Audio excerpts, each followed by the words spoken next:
Kami dari kelompok 7 mata kuliah pengantar bisnis Universitas Putra Bangsa akan mewawancarai salah satu UMKM yang ada di Kebumen, yaitu Mie Ayam Kencana yang posisinya di depan Samsat Kebumen. Sebelumnya perkenalkan, nama saya Dini Kusmawati.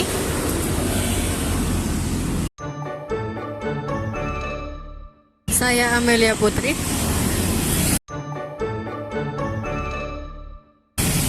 Saya Aldur Soleh.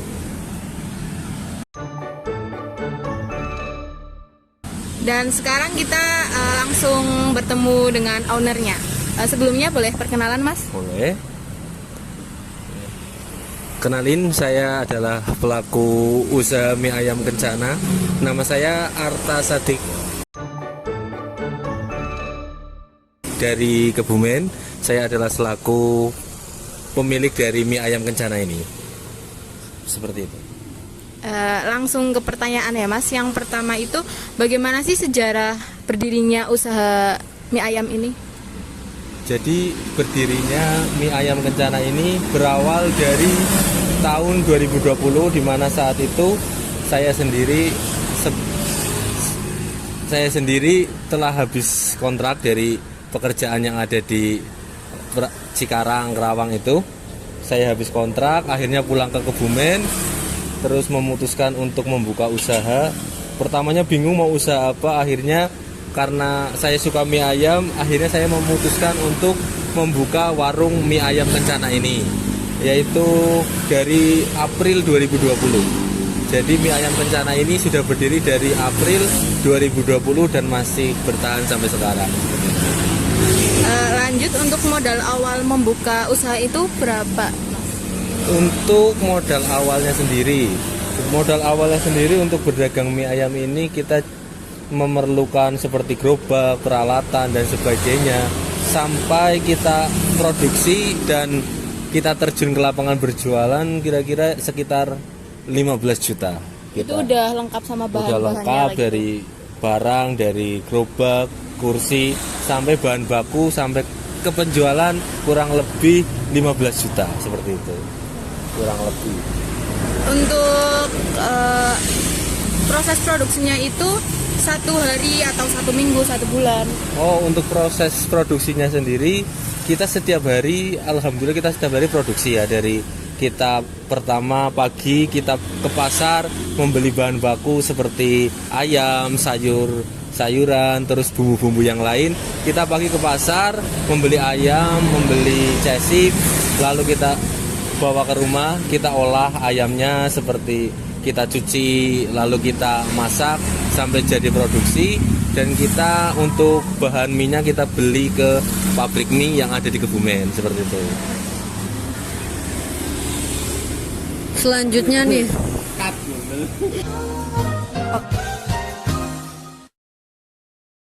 Oke, pertanyaan selanjutnya, berapa sih SDM atau karyawan yang dikerjakan di sini? Untuk SDM atau sumber daya manusia sendiri untuk melakukan penjualan mie ayam ini, sementara untuk karyawan sendiri saya baru memiliki 1 karyawan, yaitu untuk cuci piring, bersih-bersih, dan sambil nganter pesanan kalau ada pesanan dari kantor, sekolahan, seperti itu. Dan di rumah juga dibantuin sama keluarga seperti ayah, ibu. Jadi ya kita memerlukan sepertinya 4 orang lah, ya 4 orang termasuk keluarga seperti itu untuk produksi sendiri. Jadi kalau untuk karyawan sendiri baru memiliki 1 karyawan saja. Kalau untuk sistem marketingnya nih, gimana? Jadi untuk sistem marketing sendiri dari Mie Ayam Kencana, kita itu kita dari orang ke orang, jadi kita mulut ke mulut, kita memberikan rasa yang semoga aja enak untuk dirasakan orang, lalu dari orang ke tetangga, terus ke teman, saudara, terus jadi ada orang baru yang datang. Jadi untuk pembelian mie ayam Kencana sendiri juga kita memberikan kupon. Jadi di sini kita ada kupon di mana setiap pembelian satu porsi mie ayam Kencana kita dapat satu kupon, dan setelah 10 mendapatkan gratis satu. Jadi seperti itu, kita menggunakan kupon juga untuk marketing. Kemudian kita menggunakan sosial media seperti TikTok, Instagram. Kita bikin konten-konten di situ, kita sebarkan supaya jangkauannya lebih luas, di mana orang Kebumen bisa tahu bahwasanya mie ayam Kencana itu ada. Jadi setiap harinya itu pertama kita sebarkan, pertama orang penasaran, akhirnya pertama melihat, kemudian penasaran datang juga ke sini. Jadi kita menggunakan sosial media juga seperti Instagram, TikTok, seperti itu untuk sistem marketing dari mie ayam Kencana itu sendiri. Berarti itu setiap pembelian satu mie ayam dapat satu kupon kan? Benar, jadi untuk pembelian satu porsi mie ayam di mie ayam Kencana mendapatkan satu kupon, dan juga kalau sudah 10 kupon bisa ditukarkan satu porsi mie ayam gratis untuk kalian yang datang di mie ayam Kencana, Bolo. Selanjutnya nih, sistem pencatatan keuangannya itu masih manual apa udah ada pembukanya gitu Mas? Untuk sistem pencatatan di mie ayam Kencana sendiri sementara ini masih menggunakan manual, Mbak. Jadi kita catat setiap penjualan, kita catat dari mie ayam, minuman ataupun cemilan kita catat, kemudian kita rekap satu harinya itu totalnya berapa, jumlahnya dapatnya berapa, lalu kita tulis juga pengeluarannya untuk apa. Jadi kita masih menulis manual. Dan kita juga ada laporan bulanan di mana sebulan itu kita menjual berapa, keluar uang berapa, dan marginnya berapa, untungnya berapa kita tulis masih manual tapi. Karena kalau nggak ada pembukuan, ibaratnya kita nggak tahu kita untung berapa, pengeluarannya berapa. Jadi untuk memulai usaha setidaknya kita masuknya berapa kita catat, keluarnya berapa kita catat. Jadi kita lebih terukur lah, lebih rapi, lebih tertata supaya bisa berkembang ke depannya. Kalau boleh tahu nih Mas, omset per harinya mungkin tuh bisa sampai berapa Mas? Omset per hari kadang kan jualan sepi ramai. Kalau lagi sepi ya kita bisa 10-20 mangkok, bahkan ya 25. Kalau lagi ramai kita bisa mencapai 40-50. Kalau musim-musim mungkin ada tontonan, ada pas lebaran, momen-momen lebaran kita bisa sampai 80-100 porsi seperti itu. Kalau momen-momen hari-hari besar seperti itu. Harganya itu kiraan berapa Pak? Nah, untuk di mie ayam Kencana sendiri harganya satu porsi mie ayam Kencana Rp10.000 saja. Jadi 10.000. Ya, satu porsi mie ayam Kencana 10.000. Jadi dengan uang 10.000 kalian sudah bisa makan mie ayam yang kenyang, Bolo. Untuk kemudahan usaha mie ayam ini apa ya Mas ya? Kemudahan lah, kelebihan.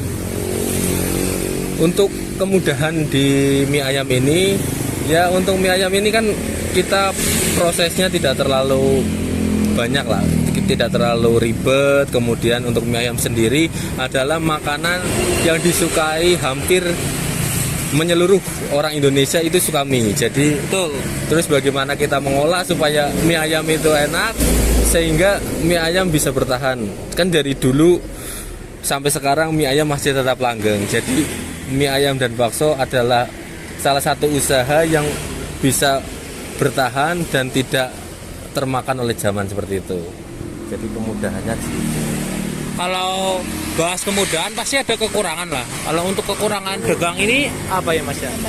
Untuk hambatan dagang sendiri ya mungkin dari dari segi alam, cuaca kayak misal lagi hujan deras, misal hujan atau apa, itu ya sedikit berpengaruh, sedikit tapi tidak menjadi terlalu berpenghalang, tapi hanya sedikit berpengaruh terhadap mungkin penjualan ataupun apa. Tapi ya namanya orang dagang, mungkin hari ini sepi, besok bisa diganti karena cuaca, besok bisa diganti. Terus kesulitannya kalau misal warung kita pinggir jalan nih, mungkin ada perbaikan jalan ataupun proyek-proyek pemerintah, itu ya kadang kita agak sedikit terhambat untuk penjualannya seperti itu. Jadi Untuk terakhir Mas, kata-kata mutiara atau motivasi bagi untuk kita semua lah, nggak untuk usaha lah, kira-kira itu apa Mas? oh, kata-kata mutiara. Kata-katanya. Kata-kata mutiara ya apa ya? Untuk kata-kata mutiara sendiri mungkin untuk kita generasi muda-muda seperti Mas dan Mbak ya. Generasi emas katanya. Ya, Mas dan Mbak itu kan dimana kuliah nantinya kan juga akan bekerja ataupun usaha ya. Jadi untuk mas-mas dan mbak-mbak, ciptakanlah sekecil apapun usahamu untuk mencapai ciptakanlah sekecil apapun usahamu untuk mencapai kesuksesanmu. Jadi kita ciptakan usaha kita, entah itu kita jualan keripik, jualan mendoan. Jadi kita berani mulai usaha, berani dagang. Setidaknya kita menjadi pelaku usaha kita menjadi pelaku usaha dan tahu di lapangan. Jadi kita itu tidak harus perlu banyak teori, tapi kita harus praktek langsung. Dengan kita praktek, nanti teori akan mengikuti. Jadi seperti itu. Jadi ciptakanlah sekecil apapun usahamu untuk meraih kesuksesanmu. Yang penting untuk para mas-mas mbak-mbak jangan gengsi. Asal tidak gengsi, kita mencari uang akan mudah, seperti itu. Yang penting jangan gengsi itu. Mungkin itu sekian dari presentasi wawancara UMKM. Kami dari kelompok 7 mengucapkan terima kasih. Terima kasih.